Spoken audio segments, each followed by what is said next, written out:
a betrayal.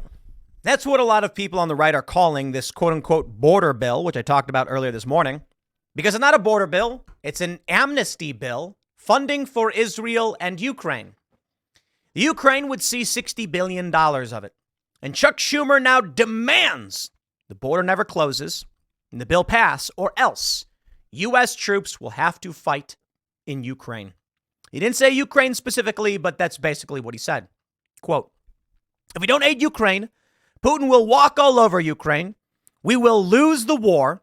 And we could end up fighting in Eastern Europe. In a NATO ally in a few years. Okay, let's break this down. We will lose the war. I'm pausing. I'm going to let that sink in for a second. So just allow the dead air. We will lose the war. I didn't realize we were at war with Vladimir Putin. Oh, come on. You all knew it. We all did. But now they're openly admitting it. And if we don't give amnesty, and if we don't fund Ukraine, it could be us. What does that mean? It means your sons and daughters. It means your brothers and sisters, your friends. They will be fighting in Eastern Europe, in a NATO ally. Now, he didn't say Ukraine specifically, and I'm seeing a lot of people use that headline, so it's maybe. He would have to be implying that Ukraine would be a NATO ally. He could be talking about Poland, maybe now Sweden even. He is basically saying, if you don't give us this money, we are going to be boots on the ground in Eastern Europe. They know. They know it's a threat. They know the American people do not want war. They know the American people do not like war. And they know the U.S. people do not want to be in Ukraine. It's fascinating. I tell this story about being at the poker table because it is funny to hear these Trump derangement syndrome people. But the ubiquity of the people around me at this table. One guy's got Trump derangement syndrome. Everybody else is like, let's be honest, we shouldn't be funding Ukraine at this point. Everybody agrees. But here we are. Speaking with MSNBC on Monday morning, after the Senate released its bipartisan national security bill that includes funding for Ukraine, border security, and Israel, Senate Majority Leader Chuck Schumer said the bill needs to pass or we could be fighting in Eastern Europe in a NATO ally in a few years. Schumer said negotiations on the bill took a long time, and lawmakers fell off the tracks a whole bunch of times. The bill is crucial, and history will look back on it and say, did America fail itself? Schumer said this bill is crucial because if we don't aid Ukraine, Putin will walk all over Ukraine, we will lose the war, and we could be fighting in Eastern Europe in a NATO ally in a few years. Americans won't like that. These people are scumbags. They are so evil. I got one for you. How about we don't fund the war in Ukraine, and then when Vladimir Putin walks all over it, we say, huh, how about that? This is the game they're playing. Vladimir Putin will invade Poland. I despise these people, man. It's not like Republicans are any better. If we don't help Israel defend itself against Hamas, the perpetual war will go on and on and on. If we don't help humanitarian aid to the starving Palestinians in Gaza, hundreds of thousands could starve. Oh, boy. I'm with Vivek on this one. I like Israel. Israel can and should defend itself. I have no respect for Hamas, and I don't accept the arguments that Israel is at fault for what Hamas initiated. There was a point someone made in response to these leftists saying, genocide is when the side we don't like is winning. Hamas started a war. A war is going on. And there is now war. It is all bad. All of it's bad. There are things Israel does I don't like. There are a lot of things Israel does I don't like. And you know what? I'm not Israel. I'm the United States. I wish them peace, prosperity, and security. I think they're capable of it on their own. I don't see why the U.S. should be so heavily invested in all of these countries. I certainly don't see why they would be giving money to Palestinians when we know that money often is funneled to Hamas. It's a sick game, isn't it? Perhaps if we stayed out of it, these problems would, to a certain degree, subside.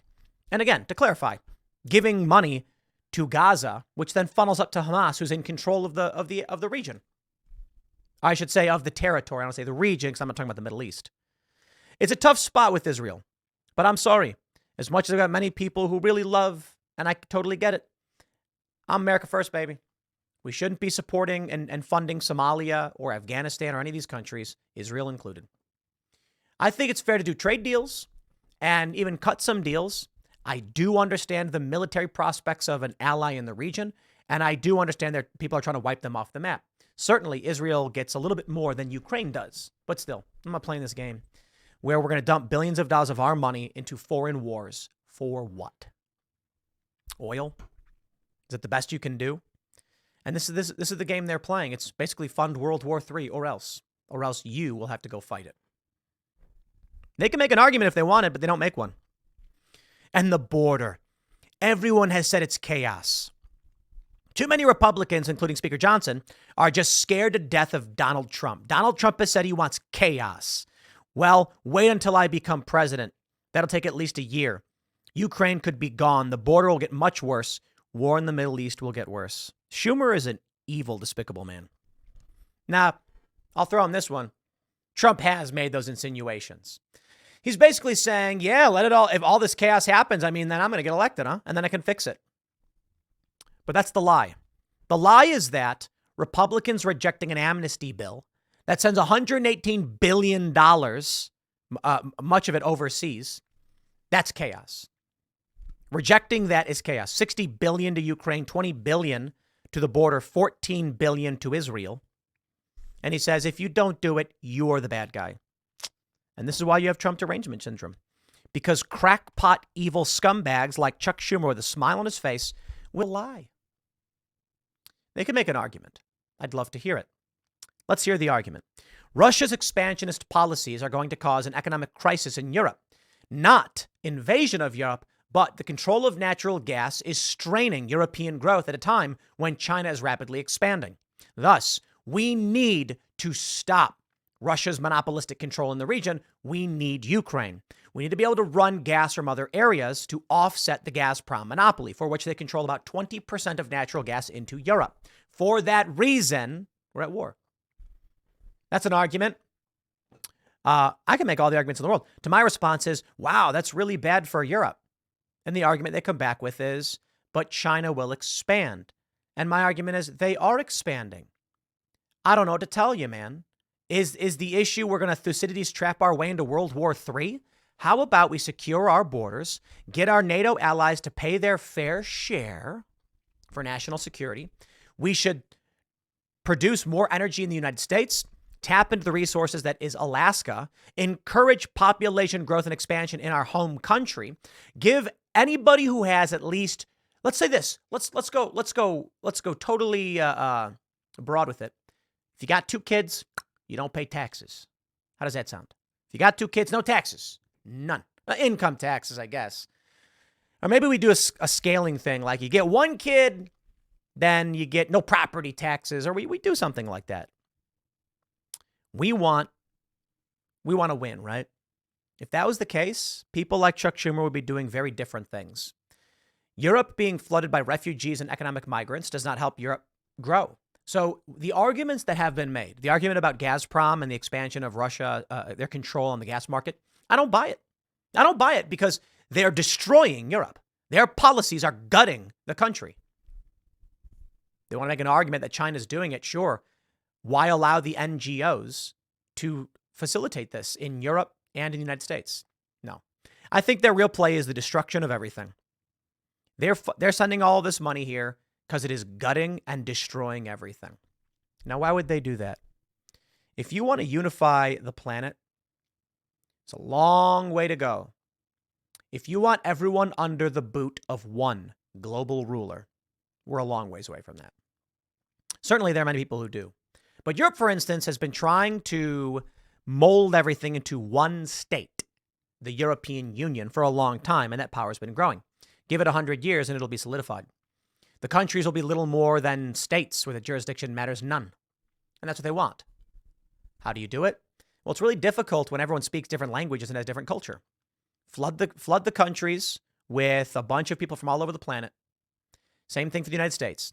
And then your individual cultures are flattened and flooded by this generic, expansive multiculturalism to which you can then control. Sick. I say give them not a single penny, but we'll see. Next segment is coming up at 8 p.m. over at youtube.com/TimcastIRL. Thanks for hanging out, and I'll see you all then.